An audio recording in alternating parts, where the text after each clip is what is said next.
Hello my dear learners, welcome to IAS short short. मेरा नाम है मयूरी भागवानी और आज की डेट है 10th नवंबर।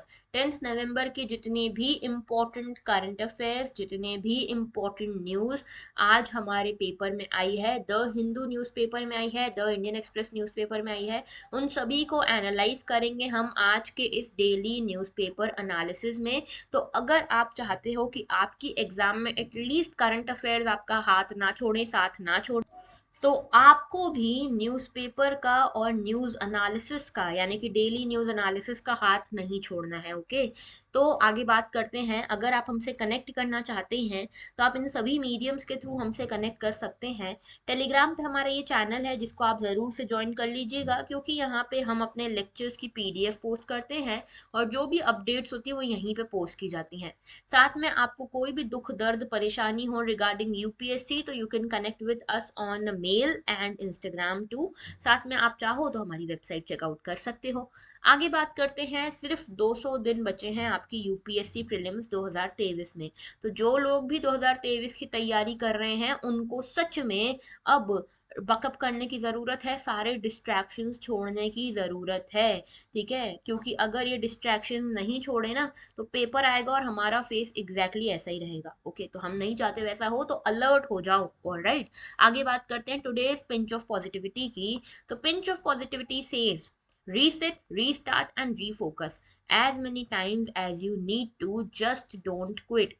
बहुत बार ऐसा होता है कि लाइफ में आप लोस फील करते हो, लाइफ में आप सेल्फ डाउट से घिर जाते हो, लेकिन ऐसे में भी आपको क्विट नहीं करना है। Quitting should not be an option. Okay, quit करना ऑप्शन नहीं होना चाहिए। आपको लगे तो आप ब्रेक लो, आपको लगे तो आप फिर से शुरू करो, आपको लगे तो आप फिर से सोचो और समझो चीज़ों को, लेकिन क्विट मत करो। Don't quit over yourself, don't quit over your dreams. Alright, आगे बात करते हैं। पहला आर्टिकल आज का, Kerala government moves to divest governor of chancellor role. तो मुद्दा किस बात से रिलेटेड है? मुद्दा रिलेटेड है पेपर 2 से, पॉलिटी वाले सेक्शन से। ओके, मुद्दा क्या है? मुद्दा ये है कि केरला में गवर्नर और गवर्नमेंट के बीच में यानी कि CM and council of ministers के बीच में हो गई है एक टसल शुरू, एक महाभारत शुरू। शुरू क्यों हुई ये? क्योंकि आपको पता है गवर्नर जो होते हैं ये सेंट्रल गवर्नमेंट के एजेंट माने जाते हैं, यूनियन गवर्नमेंट के एजेंट माने जाते हैं। ओके, और ये होता है कि गवर्नर जो है, गवर्नर बेसिकली डुअल रोल निभाते हैं कि एक तो सेंट्रल गवर्नमेंट के एजेंट भी हैं और दूसरा जो स्टेट है, स्टेट के एग्जीक्यूटिव हेड भी हैं। लेकिन इनको जो भी काम करने होते हैं वो CM and council of minister की एड एंड एडवाइस पे करने होते हैं। अब इस चीज को लेकर बहुत मुद्दा है। क्यों ऐसा हुआ? क्योंकि देखो केरला के गवर्नर ना बहुत टाइम से बहुत सारे इश्यूज से घिरे हुए हैं। पहली चीज इन्होंने क्या करी थी कि एक मिनिस्टर हैं यहाँ पे केरला की गवर्नमेंट के, CM and council of ministers में से एक मिनिस्टर थे जिन्होंने गवर्नर के पद के बारे में यानी कि इन गवर्नर के बारे में कुछ कह दिया। तो गवर्नर इनको धमकाते हैं, चमकाते हैं कि ज्यादा मत बोलो नहीं तो मैं तुम्हें अपने पद से बर्खास्त कर दूंगा, यानी कि मिनिस्टर के पद से बर्खास्त कर दूंगा। तो तब यहाँ पे एक टसल शुरू हो गई, कॉन्स्टिट्यूशनल टसल, कि क्या गवर्नर के पास ये पावर है कि वो मिनिस्टर्स को हटा सके। इस बारे में हमने बहुत डिटेल में डिस्कशन की हुई है हमारे न्यूज एनालिसिस में, तो आई होप आपको पता हो। जिनको नहीं पता है, जो नए लोग हमारे साथ जुड़े, उनको बता दूं कि इस टाइम पे ये जो टसल शुरू हुई थी, कॉन्स्टिट्यूशनल डिबेट शुरू हुई थी कि क्या गवर्नर के पास ये पावर है कि वो किसी मिनिस्टर को उनके पद से हटा सके। तो कॉन्स्टिट्यूशन ये कहता है कि जो काउंसिल ऑफ मिनिस्टर्स हैं वो प्लेजर ऑफ गवर्नर तक रहते हैं, प्लेजर ऑफ गवर्नर तक, यानी कि गवर्नर के प्लेजर को जब तक वो एंजॉय कर रहे हैं तब तक वो मिनिस्टर हैं, अदरवाइज वो मिनिस्टर नहीं है। ये सिर्फ एक फ्रेज है जो कहा गया है। कॉन्स्टिट्यूशनल एक्सपर्ट्स का मानना है कि ये सिर्फ एक फ्रेज है। एक्चुअल में गवर्नर जो है वो इन मिनिस्टर्स को हटा सकते हैं ओनली व्हेन यहाँ पे सीएम उनको ऐसा कहें करने को, चीफ मिनिस्टर अगर उनको ऐसा कहते हैं करने को, तो ही गवर्नर इन मिनिस्टर्स को यहाँ से टर्मिनेट कर सकते हैं। यानी कि प्लेजर ऑफ गवर्नर सिर्फ कहने की बात है, ये प्लेजर ऑफ गवर्नर भी CM and council of ministers he decide करने वाले हैं। तो कॉन्स्टिट्यूशनल डिबेट का अंत ये हुआ कि गवर्नर के पास पावर्स है ही नहीं किसी मिनिस्टर को हटाने की। अब ये तो पहला मुद्दा। अब यहाँ पे शांति नहीं हुई तो दूसरा मुद्दा उठाया गया। दूसरा मुद्दा ये कि यहाँ पे गवर्नर जो होता है ना, गवर्नर को यहाँ पे एक्स ऑफिशियो चांसलर बनाया जाता है जो यूनिवर्सिटीज हैं उनके, ठीक है। आपने देखे भी होंगे कई सारे वीडियोस और फोटोज गवर्नर के, प्रेसिडेंट के as a chancellor of university, ठीक है। तो गवर्नर को चांसलर ऑफ यूनिवर्सिटी माना जाता है एक्स ऑफिशियो, की यानी कि गवर्नर के पद के साथ आपके पास चांसलर ऑफ यूनिवर्सिटी का पद भी आ जाता है। अब चांसलर हैं तो इनके पास पावर है वाइस चांसलर डिसाइड करने की। अब यहाँ पे क्या हुआ, स्टेट गवर्नमेंट यानी कि केरला की गवर्नमेंट ने क्या किया, वाइस चांसलर चुन लिए, ठीक है, कुछ यूनिवर्सिटीज के। और गवर्नर ने बोला नहीं, मुझे ये वाइस चांसलर नहीं पसंद है, आप इनको हटाइए और दूसरे वाइस चांसलर लाइए। तो गवर्नर के कहने पे गवर्नमेंट को ऐसा करना पड़ा, क्योंकि यहाँ तो चांसलर होने के नाते गवर्नर के पास ही पावर है। अब बहुत ज्यादा टसल चल रहा था केरला के गवर्नर और केरला की गवर्नमेंट के बीच में। तो यहाँ पे अब कुल मिला के केरला की गवर्नमेंट ने क्या किया, केरला की गवर्नमेंट ने बोला कि गवर्नर साहब जो हैं बहुत ज्यादा समझदार बन रहे हैं, इस तरह से, मतलब ये एक फ्रेज है ना। तो इन्होंने बोला कि गवर्नर साहब जो हैं इनकी पावर कम की जाए, इनको चांसलर के रोल से हटाओ भाई, ऐसा करना पड़ेगा।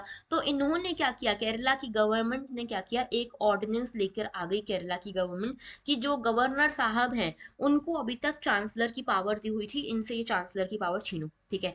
तो बेसिकली यहाँ पे जो लेटेस्ट एस्केलेशन हुआ है इस बैटल में, तो ये हुआ है कि गवर्नर साहब जो है इनकी पावर को छीन लिया गया है एज अ चांसलर। तो chancellor of the state university पहले हुआ करते थे, अब गवर्नर को चांसलर ऑफ स्टेट यूनिवर्सिटी वाले पावर से, वाले पद से हटा दिया गया है।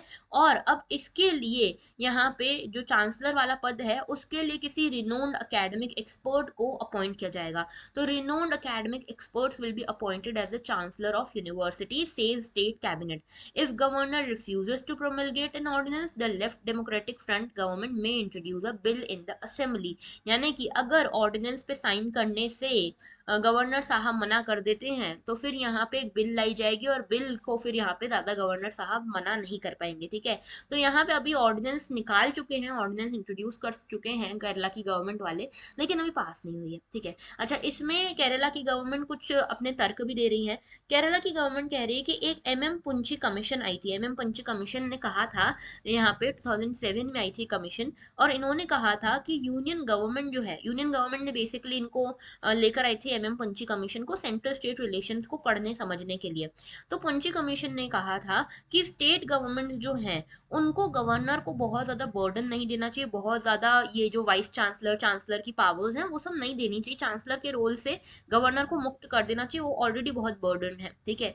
दूसरी चीज ये कि यहाँ पे अभी जो रीसेंट रेफरेंसेस हो रहे हैं, रीसेंट प्रॉब्लम्स हो रही हैं, उनको ध्यान में रखते हुए भी गवर्नमेंट ने, केरला की गवर्नमेंट ने ये ऑर्डिनेंस लगाने का एम किया है, ठीक है। तो यहाँ पे ऑर्डिनेंस ये है कि स्टेट गवर्नमेंट ने बोला है, स्टेट कैबिनेट ने बोला है कि गवर्नर साहब को यहाँ पे जो ये पोजीशन है चांसलर की उससे हटाया जाए। इम्पैक्ट ये होगा कि गवर्नर जो है अब उनके पास कोई पावर नहीं रहेगी चांसलर की, और अभी जो वो यूनिवर्सिटी गवर्नेंस में दखल दे रहे हैं, वाइस चांसलर को हटाओ, वाइस चांसलर को लेकर आओ, वो दखल नहीं दे पाएंगे। स्टेट की रीजनिंग है पुंची कमीशन जो कि 2007 में आई थी सेंट्रल स्टेट रिलेशंस को पढ़ने के लिए, समझने के लिए, और इनका कहना है कि पुंची कमीशन ने बोला था कि गवर्नर साहब को बहुत ज्यादा बर्डन मत करो, ठीक है, उनके ऊपर इतना भार मत डालो, चांसलर का रोल उनको मत दो। तो बेसिकली ये सब चीजें तर्क वगैरह है ना। देखो गवर्नर का रोल क्या है स्टेट यूनिवर्सिटीज में, मोस्ट ऑफ द केसेस में गवर्नर जो है स्टेट की जितनी भी यूनिवर्सिटीज हैं उसके एक्स ऑफिशियो चांसलर रहते हैं। गवर्नर की जो पावर है, फंक्शन है, ये किसी ना किसी स्टैट्यूट यानी कि किसी ना किसी लॉ में मेंशन होते हैं स्टेट गवर्नमेंट के, ओके, यानी कि स्टेट का ही कोई लॉ होगा जिसमें ये सब पावर्स वगैरह मेंशन होंगे। तो यहाँ पे रोल ये होता है कि जो गवर्नर है वो वाइस चांसलर्स को अपॉइंट कर सकते हैं, और वाइस चांसलर को अपॉइंट करने, एक्चुअल में देखो, एक्चुअल में यूनिवर्सिटी का काम वाइस चांसलर करते हैं, गवर्नर तो सिर्फ एक्स ऑफिशियो हेड होते हैं, ठीक है। ऐसे एग्जीक्यूटिव हेड जैसे होते हैं ना, वैसे ही हेड होते हैं यहाँ पे भी। तो वाइस चांसलर एक्चुअल में काम करते हैं। अब इन वाइस चांसलर्स को अपॉइंट करने में बहुत टसल होती है, सिर्फ केरला में ही नहीं, बहुत सारी जगह पे, ठीक है। गवर्नमेंट चाहती है किसी और को रखा जाए, और गवर्नर साहब जो है, जो यूनियन के रिप्रेजेंटेटिव है, वो चाहते हैं किसी और को रखा जाए। तो ये पॉलिटिकल एग्जीक्यूटिव के बीच में टसल बहुत ज्यादा होती है। अब केरला का केस जो है वहां पे यही हुआ है कि यहाँ पे जो केरला का केस है, आप देखोगे केरला की वेबसाइट पे जाके, गवर्नर के ऑफिशियल पोर्टल पे जाके, तो वहां लिखा है कि while as governor he functions decisions with the aid and advice of Council of Minister, but as a chancellor he acts independently of the Council of Minister and takes his own decision in all university matters.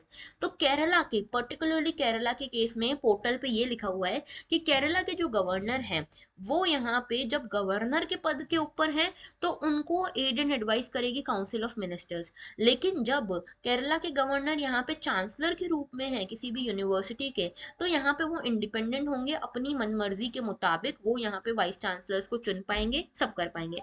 लेकिन देखो सच बात तो ये है कि किसी को भी अपनी पावर छोड़ना अच्छा नहीं लगता, वैसे यहाँ पे केरला के गवर्नर को भी अच्छा नहीं लग रहा और ना ही केरला की गवर्नमेंट यानी कि चीफ मिनिस्टर और काउंसिल ऑफ मिनिस्टर्स को लग रहा है।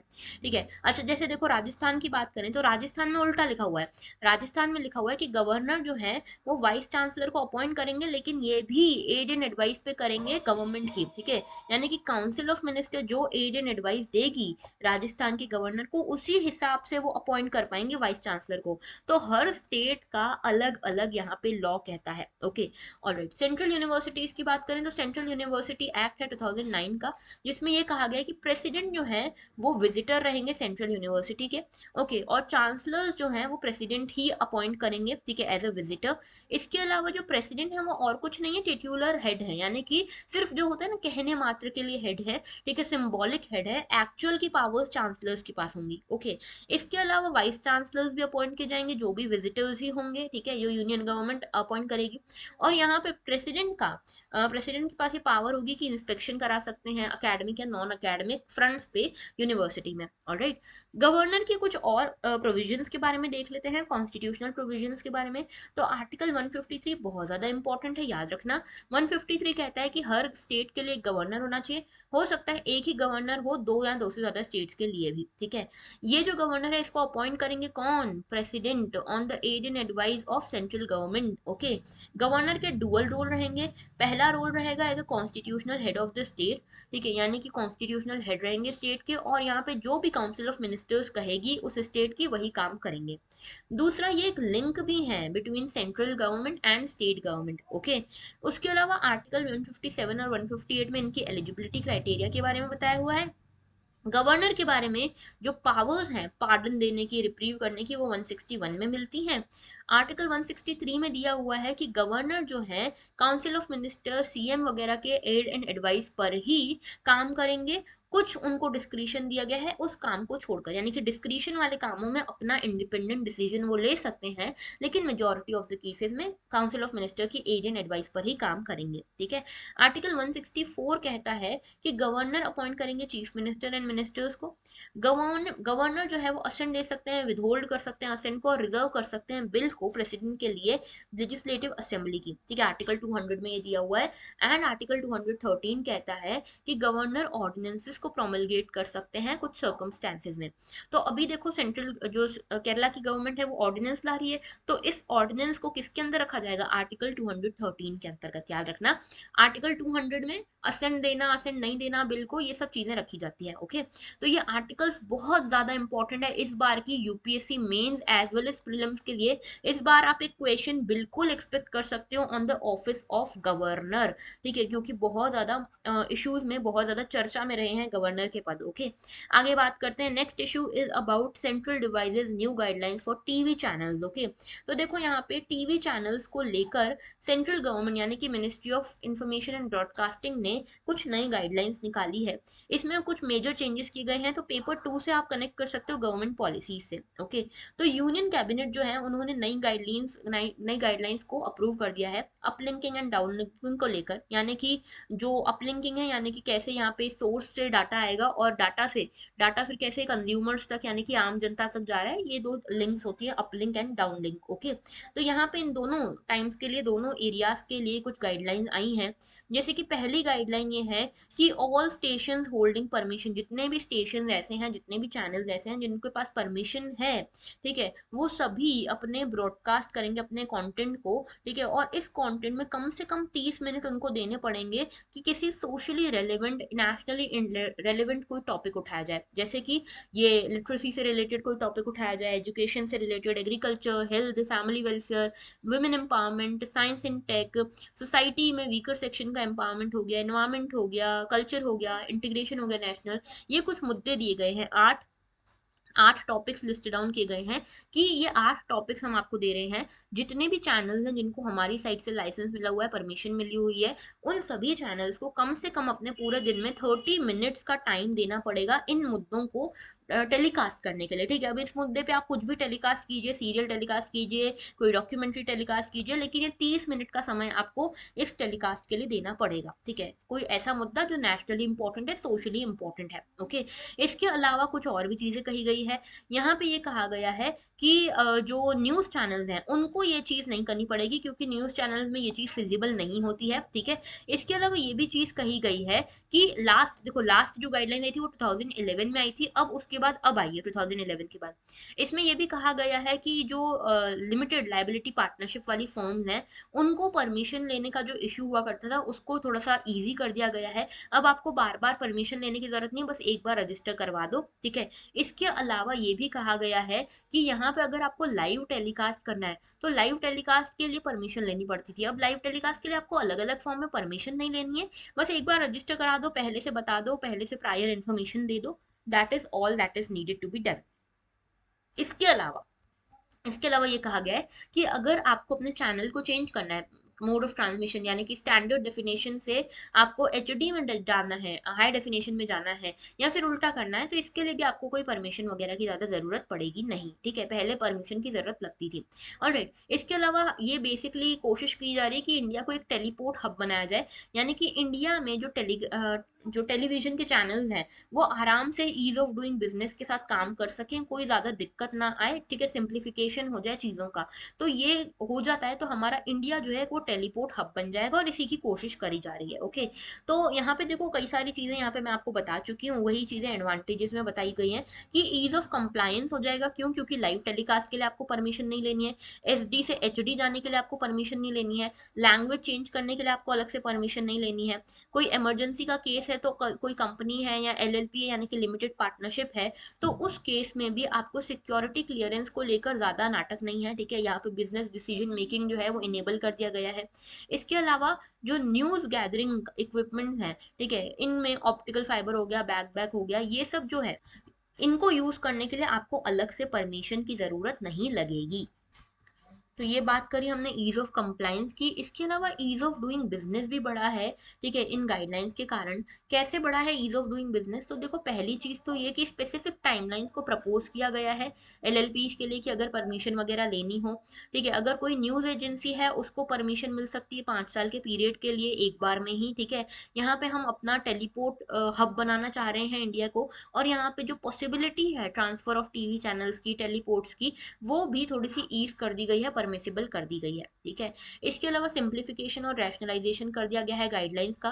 पेनल्टी क्लॉज जो था वो भी रैशनलाइज कर दिया गया है, इसमें प्रॉपर नेचर ऑफ पेनल्टीज बता दी गई है, यूनिफॉर्म पेनल्टीज अभी होती हैं। ठीक है, तो इसके लिए अलग अलग काम अगर आप करते हो, अलग अलग वायलेशन करते हो, उसके लिए अलग अलग आपको पेनल्टीज देनी पड़ेंगी। ओके, आगे बात करते हैं। नेक्स्ट इशू है रिगार्डिंग पश्मीना शॉल्स। तो पश्मीना शॉल्स से कनेक्टेड ये चीज है। ठीक है, इंडियन कल्चर से आप इसको कनेक्ट कर सकते हो। आपको पता है इंडिया के कल्चर में कई सारी टेक्सटाइल्स फेमस है ना, तो इंडियन शॉल्स जो हैं, पश्मीना शॉल स्पेशली बहुत ज़्यादा फेमस है, बहुत ज़्यादा वर्ल्ड में मानी जाती है। वर्ल्ड में सबसे फेवरेट अगर लोगों की शॉल्स में कुछ है तो that is pashmina shawl, and it is one of the costliest textile in the whole world. Okay, तो पश्मीना शॉल फोटो दिखाऊंगी अभी, लेकिन मुद्दा समझो। पश्मीना शॉल में बड़ा जानी मानी चीज़ है, पश्मीना शॉल बहुत पसंद की जाने वाली शॉल है। ठीक है, अभी सब सही चल रहा था, लेकिन पश्मीना शॉल का धीरे धीरे एक्सपोर्ट कम होने लगा। जो पश्मीना शॉल के बनाने वाले लोग हैं उनको धीरे धीरे घाटा होने लगा। क्यों?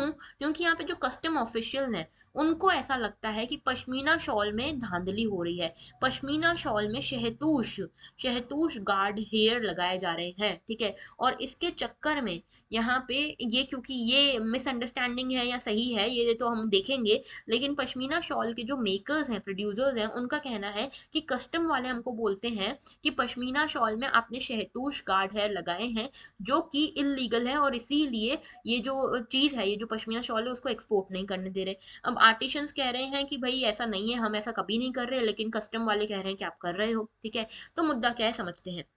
उससे पहले पश्मीना शॉल देखो दिख रहा है, ये शॉल जो होती हैं कश्मीर में मिलती हैं आपको, कश्मीर की शॉल है, बहुत फेमस शॉल है ये, ठीक है।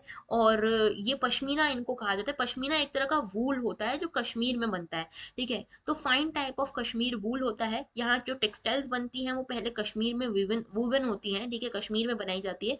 और ब्यूरो ऑफ इंडियन स्टैंडर्ड्स ने इसके लिए एक प्रॉपर इंडियन स्टैंडर्ड भी डाला है, इसके लिए अलग से इंडियन स्टैंडर्ड बनाया गया है, आइडेंटिफिकेशन के लिए, मार्किंग के लिए, लेबलिंग के लिए कि भाई ये पश्मीना ही है, कोई नकली चीज तो नहीं है।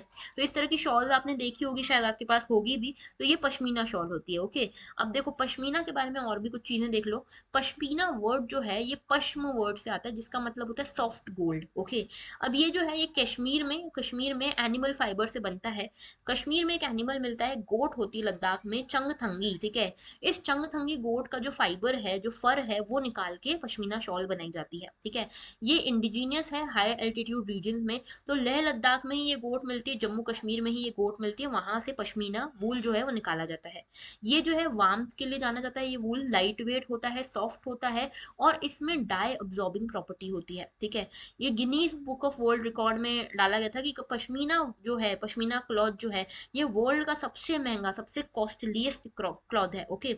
पश्मीना वूल की बात करें तो ये फाइनेस्ट वर्जन है कश्मीरी वूल का। और ये ह्यूमन हेयर जो होता है ना, हमारा बाल का एक बाल जो होता है, हमारा एक हेयर जो होता है, उससे भी पतला होता है पश्मीना वूल, ठीक है। इसीलिए बहुत ज्यादा प्राइसिंग इसकी होती है, क्योंकि इतना वार्म भी है और इतना पतला, इतना लाइट वेट भी है। इससे ब्यूटीफुल शॉल्स वगैरह बन सकती हैं। पश्मीना शॉल तो आपको पता है कई सारे शॉल्स बनती है कश्मीरी वूल के। और ये चंगथंगी गोट से आता है, ठीक है। और ये जो गोट्स होती हैं इनसे पश्मीना जो वूल है वो शेड किया जाता है और उससे बनती है। ये अंडरकोट वगैरह से भी बनती है, ठीक है, जो अंडरकोट होता है इनमें, इससे भी बनती है। अब ये शहतूश का क्या मामला है ये समझाती हूँ। देखो ये शहतूश का क्या मामला है, ये कहा जा रहा है कि पश्मीना वूल में शहतूश यूज कर रहे हैं, तो ये समझाती हूँ। ये शहतूश क्या है, देखो भाई शहतूश भी एक तरह की शॉल है, ठीक है। इसी तरह की वूलन शॉल है, वूलन तरीके से यूज होता है, इसी तरह से लाइट वेटेड है, और इसी तरह से बहुत रेयर, बहुत ही अच्छे वूल से बनी होती है। अब ये शहतूश जो है ना, ये तिब्बतन एंटेलोप होता है एक, ठीक है, तिब्बतन एंटेलोप होता है, उससे ये फर निकाला जाता है, ठीक है। अब ये तिब्बतन एंटेलोप से ये फर निकाला जा रहा था, और ये जो तिब्बतन एंटेलोप है ये एक्सटिंक्ट होते जा रहे हैं, बहुत कम इनकी जनसंख्या बची है। तो इसीलिए शहतूश को शेड करना बैन कर दिया गया, इलीगल कर दिया गया। अब ये शहतूश शॉल बंद हो गई, तो पश्मीना शॉल जो है, पश्मीना वूल जो है, उसका काम चल पड़ा, क्योंकि शहतूश जो था वो नंबर वन पे था, पश्मीना जो था वो नंबर टू पे था। जब नंबर वन बैन हो जाएगा तो नंबर टू ही नंबर वन बन जाएगा, है ना। तो अभी पश्मीना शॉल अच्छी खासी बिक रही है, ऑलराइट। अब देखो यहाँ पे एलिगेशन ये लगाया जा रहा है पश्मीना शॉल मेकर्स के ऊपर, कि पश्मीना के अंदर वो धीरे धीरे शहतूश का वूल ऐड कर रहे हैं, ठीक है, बिना किसी को बताए।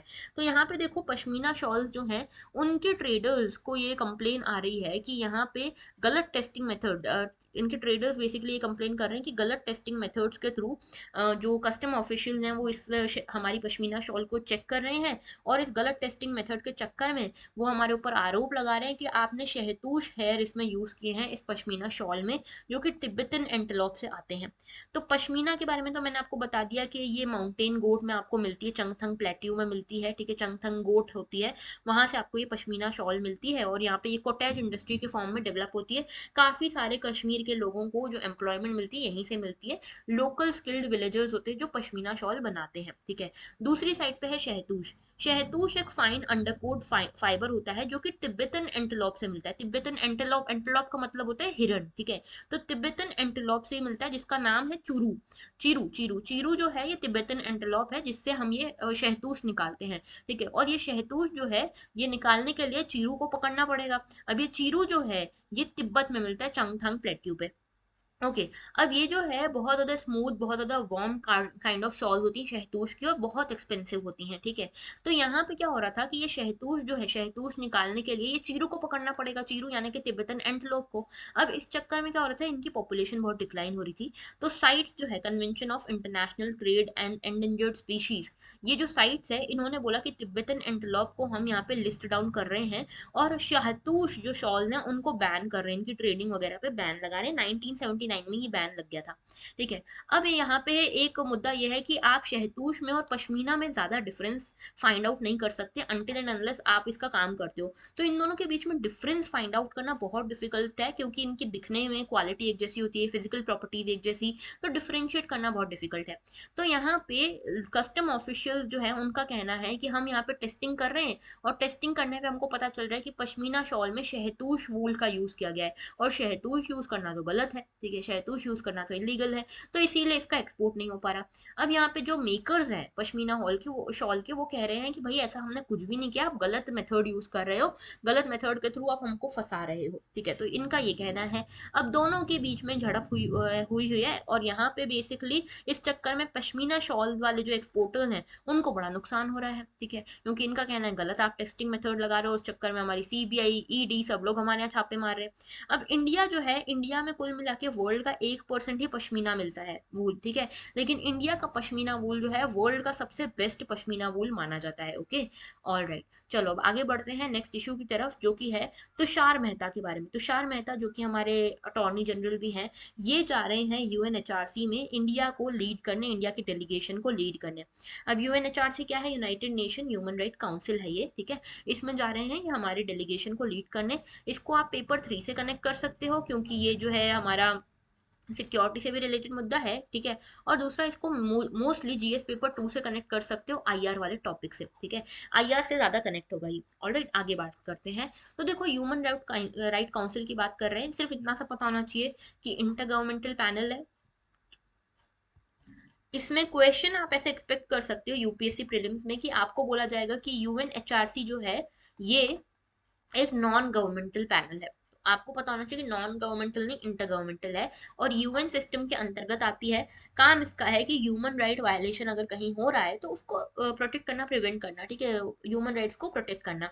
फॉर्मेशन ऐसा है कि यूएन ने ही क्रिएट किया था इसको 2006 में। ओके, इससे पहले United nation commission on human rights हुआ करता था, और इससे भी पहले ऑफिस हुआ करता था, ठीक है, ह्यूमन राइट कमिश्नर का। अब ये जो ऑफिस है अभी भी है ह्यूमन राइट कमिश्नर का, ह्यूमन राइट्स के अंतर्गत, ठीक है, तो ये जो है, ये इसका सेक्रेटेरिएट जो है ह्यूमन राइट काउंसिल की तरह अब काम कर रहा है, और इसका सेक्रेटेरिएट जेनेवा में है, स्विट्जरलैंड में, ठीक है। तो मेजर चीजें बस ये याद रखना कि 2006 में बना, इससे पहले United nation commission on human rights था, और जेनेवा में इसका ऑफिस है। ओके, ऑलराइट, नेक्स्ट इशू आता है हमारा level of ground water extraction lowest in 18 years find study. तो बेसिकली ग्राउंड वाटर एक्सट्रैक्शन जो हुआ है सबसे कम हुआ है 18 ईयर्स में, ठीक है, level of ground water extraction lowest in 18 years. अब याद रखना, ये एक्सट्रैक्शन जो है ना, एक्सट्रैक्शन यानी कि जितना ग्राउंड वाटर एक्सप्लॉइट हुआ है वो सबसे कम हुआ है 18 ईयर्स में। ऐसा नहीं कि ग्राउंड वाटर लेवल सबसे कम है, ग्राउंड वाटर लेवल सबसे कम नहीं, ग्राउंड वाटर एक्सट्रैक्शन सबसे कम हुआ है। इसको आप पेपर 3 से एनवायरमेंट से कनेक्ट कर सकते हो, साथ में इसको पेपर 1 से जो ज्योग्राफी वाला पोर्शन है ना, रिसोर्सेज वाला, उससे भी आप कनेक्ट कर सकते हो, ठीक है।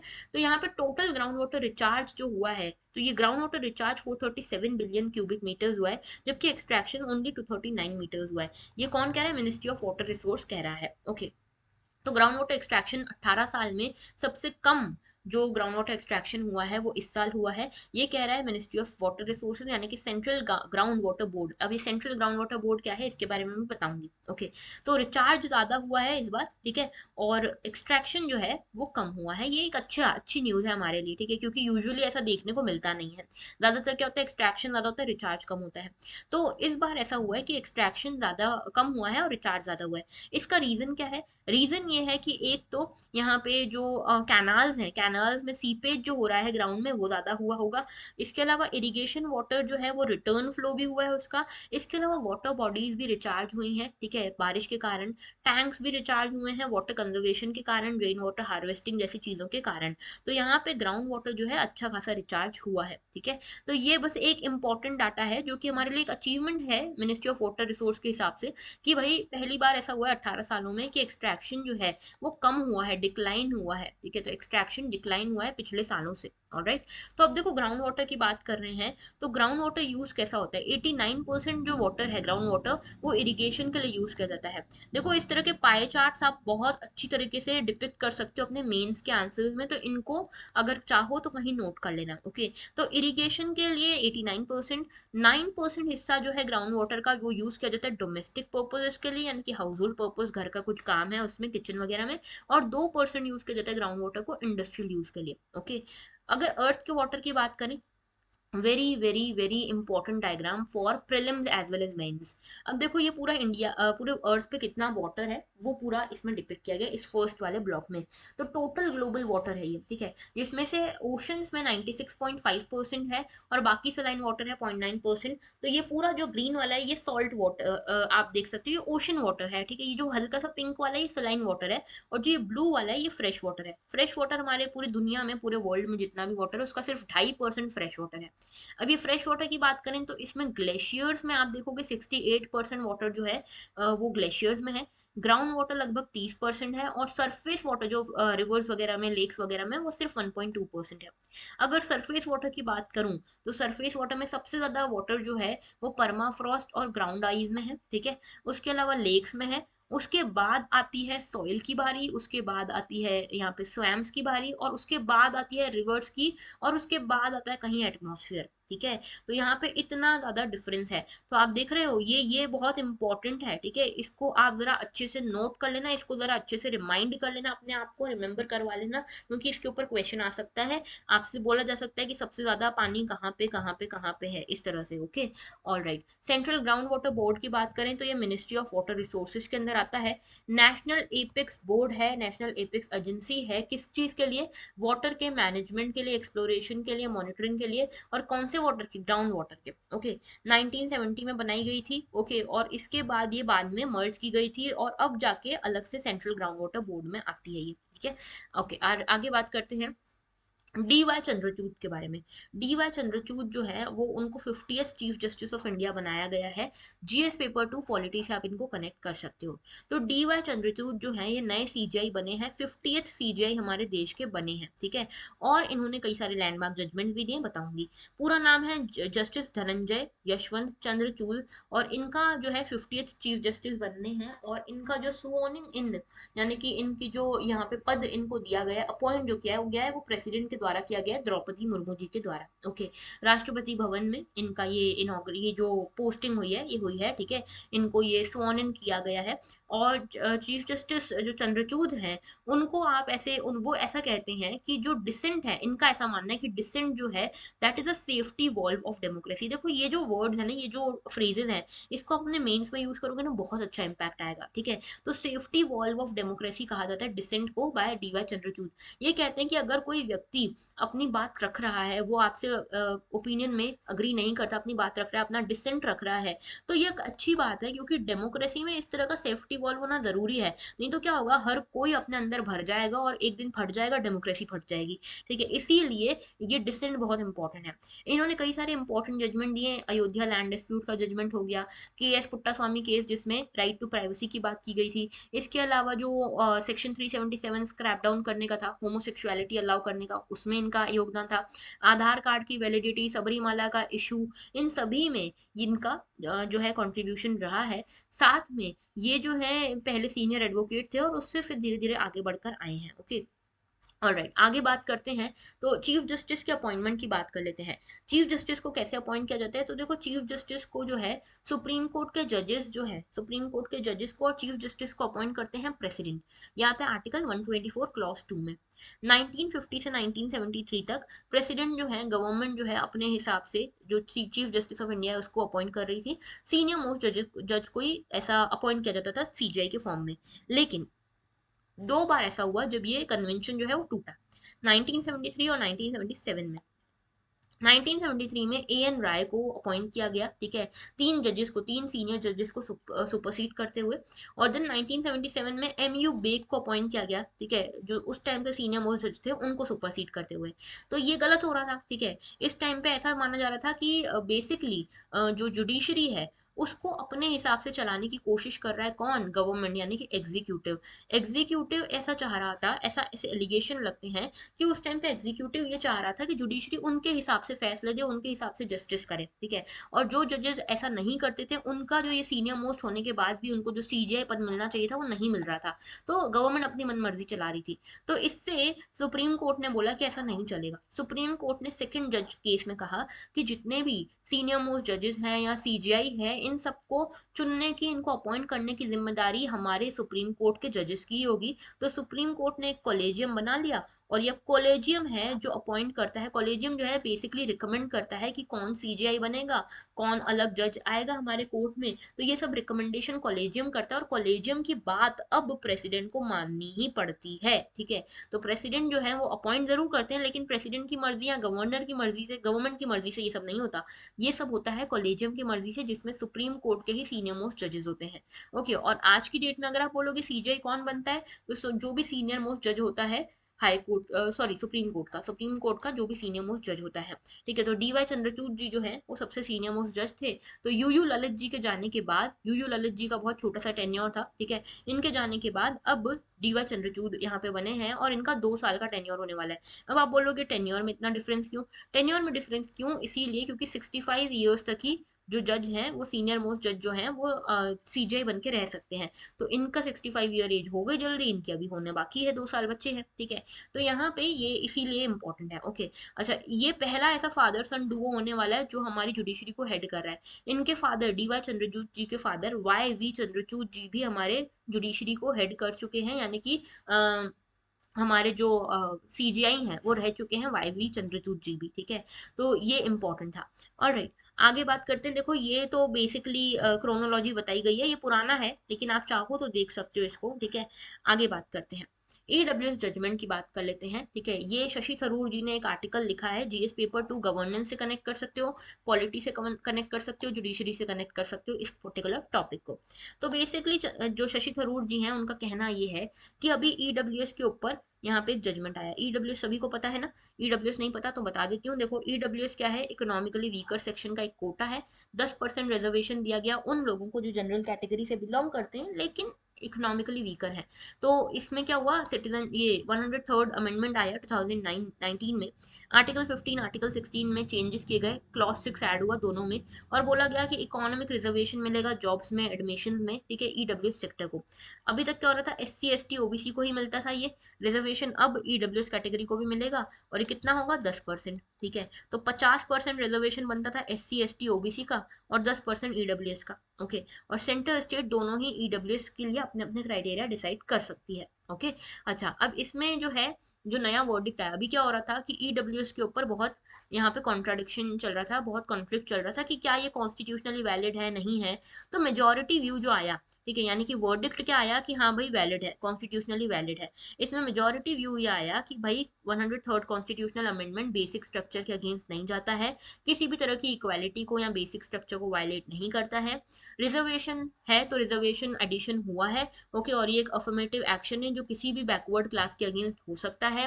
बेसिक स्ट्रक्चर इसमें कहीं ब्रीच नहीं हुआ है, क्योंकि एजुकेशन, यहाँ पे एजुकेशन के बेसिस पे भी चीजें हो रही है, ओके। और यहाँ पे जो 50% सीलिंग का बोला गया था, ये 50% सीलिंग थी एससी एसटी ओबीसी के लिए। अगर आपको किसी और को देना है तो वो 50% से बाहर दे सकते हो, ये कहा गया है यहाँ पे सुप्रीम कोर्ट के द्वारा।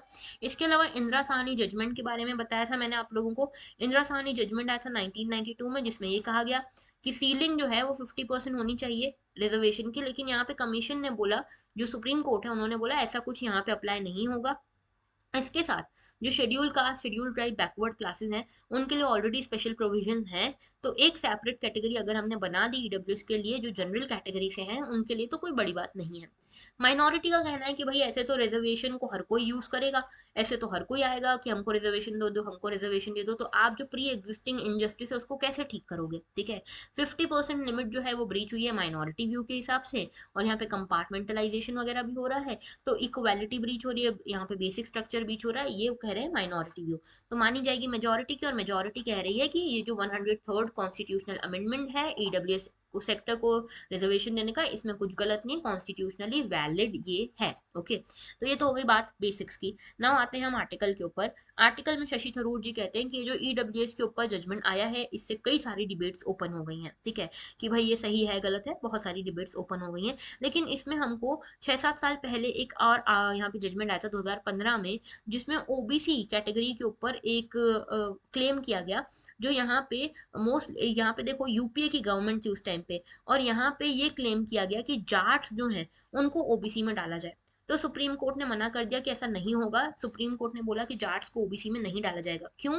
क्योंकि सुप्रीम कोर्ट ने ऐसा कहा कि कोई भी आएगा कल को बोलेगा, सेल्फ प्रोक्लेम करेगा कि भाई मैं बैकवर्ड हूं, तो क्या वो बैकवर्ड हो जाएगा? नहीं होगा। तो यहाँ पे ये जो रिजर्वेशन है ये लेस फॉर्चुनेट्स के लिए है। ऐसा नहीं कि आप आके बोलोगे कि मैं गरीब हूँ, मेरे पास कुछ नहीं है, मैं बैकवर्ड हूँ, तो मुझे रिजर्वेशन दे दो, ऐसे काम नहीं चलेगा। तो यहाँ पे अभी तक रिजर्वेशन कास्ट के बेसिस पे हो रहा था। सुप्रीम कोर्ट ने बोला ऐसा नहीं होना चाहिए, कास्ट के बेसिस पे डिस्क्रिमिनेशन या अफर्मेटिव एक्शन नहीं होना चाहिए, इसमें और भी पैरामीटर्स होने चाहिए। इसके अलावा ये भी बोला गया कि हिस्टोरिकल कंडीशंस के हिसाब से आप बोल रहे हो कि भाई हिंदू सोसाइटी में ये पर्टिकुलर कास्ट इनजस्टिस हो रहा था, तो भाई बहुत टाइम हो चुका है उस चीज को, ठीक है, और अभी तक जो भी इक्वालिटी लानी थी वो ला चुके हैं। अब सिर्फ कास्ट के बेसिस पे काम करना वो not be a good option. Okay, अब नई प्रैक्टिसेस लानी पड़ेगी, नई मेथड्स, नई यार्डस्टिक लानी पड़ेगी बैकवर्डनेस को फाइंड आउट करने के लिए, ठीक है। और यहाँ पे अगर हम अभी भी इसी पे चलते रहे कि कोई भी आएगा उसको बोलेगा हमको कि हम बैकवर्ड हैं, हम इनको रिजर्वेशन दे दें, तो ये आर्टिकल 14 आर्टिकल 16 के अगेंस्ट होगा, इक्वालिटी के अगेंस्ट होगा। ओके, इसके बाद नई यार्डस्टिक्स, नई मेथड्स की जरूरत हमको है। ओके, मतलब कि यहाँ पे अभी देखो कुछ लोग बोल रहे हैं कि इकोनॉमिकल सेक्शन पे इकोनॉमिकली हमको बैकवर्ड है इसीलिए दे दो, कोई बोल रहा है कास्ट के बेसिस पे दे दो, कोई बोल रहा है क्लास के बेसिस पे दे दो, हर कोई अलग अलग यहाँ पे बातचीत कर रहा है, तो कैसे आप रिजर्वेशन दोगे? तो यहाँ पे बात आती है ट्रांसजेंडर्स की। अब देखो ट्रांसजेंडर्स को रिजर्वेशन दिया गया। अब ट्रांसजेंडर ना कोई कोई पर्टिकुलर कास्ट है, ना कोई पर्टिकुलर क्लास है, ठीक है। तो यहाँ पे कास्ट और क्लास के दायरे से बाहर उतर कर ट्रांसजेंडर्स को रिजर्वेशन दिया गया, क्योंकि इसमें मल्टीपल फैक्टर्स को देखा गया। इसीलिए इस तरह की फिलोसॉफी फॉलो करनी चाहिए कि मल्टीपल फैक्टर्स को यहाँ पे देखा जाए, ठीक है, ठीक है, मतलब हिस्टोरिकल रॉन्ग्स को देखो, लेकिन ये सफिशिएंट ग्राउंड नहीं होना चाहिए, ठीक है। इसके अलावा और भी आपको ऑप्शंस देखने चाहिए। तो जो पास्ट में हो गया वो ठीक है, इमर्जिंग फॉर्म्स जो है बैकवर्डनेस के उसको देखना है, यानी कि सोशल, इकोनॉमिकल, एजुकेशनल, हर तौर पे हमको हर फैक्टर पे जज करना है कि बैकवर्डनेस का मतलब है क्या, और इसके लिए जो गवर्नमेंट है उसको एक प्रॉपर क्राइटेरिया बनाना चाहिए, ठीक है। तो यहाँ पे एक प्रॉपर कंसेप्ट लेकर आना चाहिए कि एक्चुअल में रिजर्वेशन दिया किस किस को जा सकता है। अब जैसे ओबीसी की बात करते हैं, ओबीसी आई पहले एससी एसटी था, तो ये कम्युनिटी के बेसिस पे हो रहा था, क्लास कास्ट के बेसिस पे हो रहा था। फिर ओबीसी आया, ओबीसी में अदर बैकवर्ड क्लासेस लिखा जाता है, लेकिन अल्टीमेटली क्लासेस में भी क्लासेस नहीं है, कास्ट ही है, कास्ट इन सब कास्ट को ही ओबीसी दिया गया है। ओके, तो यहाँ पे क्वेश्चन खड़ा होता है क्राइटेरिया का, what criteria is the question, ठीक है। तो अब जैसे अगर आप कास्ट को ही रखोगे तो देखो मीणाज आए थे, गुज्जर्स आए थे राजस्थान के कि हमको भी बैकवर्डनेस का टाइटल दो, फिर ठीक है, पटेल्स आ गए थे गुजरात के कि हमको भी दो, मराठास आ गए थे महाराष्ट्र के कि हमको भी दो ये टाइटल। लेकिन ट्रांसजेंडर जजमेंट जब आया तो समझ में आया कि भाई ऐसा नहीं है, ठीक है, सिर्फ कास्ट या क्लास हमारा बेसिस नहीं हो सकता। ओके, इसमें अलग अलग फैक्टर्स की जरूरत है, हिस्टोरिकल रॉन्ग्स हो गए, हमारा इकोनॉमिक बैकग्राउंड हो गया, एजुकेशनल बैकग्राउंड हो गया, सब हो गया, ठीक है। तो एक प्रॉपर मैट्रिक्स बनाने की हमको जरूरत है, इस मैट्रिक्स के थ्रू रिजर्वेशन को देखने की जरूरत है। जैसे चाहे फिर वो अब देखो इनकम हो, फैमिली सिचुएशन हो, डिसेबिलिटी हो, एजुकेशन हो, कास्ट हो, इन सभी चीजों के हिसाब से हमको डिसाइड करने की जरूरत है कि बैकवर्डनेस है क्या। तो ये पेंडोरास बॉक्स खुल गया है कि भाई रिजर्वेशन का एग्जैक्ट मीनिंग क्या है। तो ये हमको समझना जरूरी है, और गवर्नमेंट को भी इसके लिए कुछ करना चाहिए, कोई ऐसा लॉ लाना चाहिए जिसमें ऑब्जेक्टिव क्राइटेरिया हो कि भाई ये चीजें हैं तो आपको बैकवर्ड माना जाएगा, नहीं तो नहीं माना जाएगा। तो ऑब्जेक्टिव रिजर्वेशन यहाँ पे होना चाहिए। ओके, तो ये था पूरा article regarding EWS and reservation thing. आगे बात करते हैं, तो आज के आर्टिकल्स तो इतने ही थे, लेकिन पहला क्वेश्चन आपके लिए ये रहा। पहला क्वेश्चन है इकोनॉमी से, कैपिटल अकाउंट कन्वर्टेबिलिटी के बारे में, इसके क्या क्या बेनिफिट्स हैं ये आपको बताना है, ठीक है, ये आपको जवाब देना है कमेंट सेक्शन में। दूसरा है मैपिंग एक्सरसाइज, इसमें आर्कटिक रीजन दिख रहा है, इसको जरा एटलस में और देखना और बताना कि आर्कटिक रीजन के आसपास कौन कौन सी कंट्रीज आपको दिख रही है। ये आपका सेकंड क्वेश्चन है आज का। और थर्ड क्वेश्चन है रिगार्डिंग सी सेट, ये सी सेट का क्वेश्चन भी आपको सॉल्व करना है। देखो प्रीलिम्स को सीरियसली लो और सी सेट को फॉलो करना मत भूलो, क्योंकि बहुत सारे लोग हैं जो 2022 में सी सेट के कारण ही बाहर हुए हैं। ठीक है। तो सी सेट का ये क्वेश्चन अटेम्प्ट करके बताना। कल के जो क्वेश्चंस थे उन सब के आंसर्स मैंने कल के वीडियो के नीचे यानी कि कमेंट बॉक्स में पोस्ट कर दिया है पिन करके, ठीक है। तो अगर आपको देखना हो कि आपका आंसर सही है कि नहीं, तो कल के वीडियो पे जाओ और वहां पे जो पिन्ड कमेंट है उसको देख लो। आज अगर आपको अपनी परफॉर्मेंस चेक करनी हो तो जो 3 क्वेश्चन आपसे पूछे हैं उनका जवाब देना कमेंट सेक्शन में मत भूलना। So that was all for today. Thank you for watching. अगर लेक्चर अच्छा लगा है तो लाइक जरूर करना, शेयर करना दोस्तों के साथ, कमेंट करना मत भूलना, और अगर सब्सक्राइब नहीं किया है तो वो भी कर लो। So that was all. Thank you for watching and have a very good day.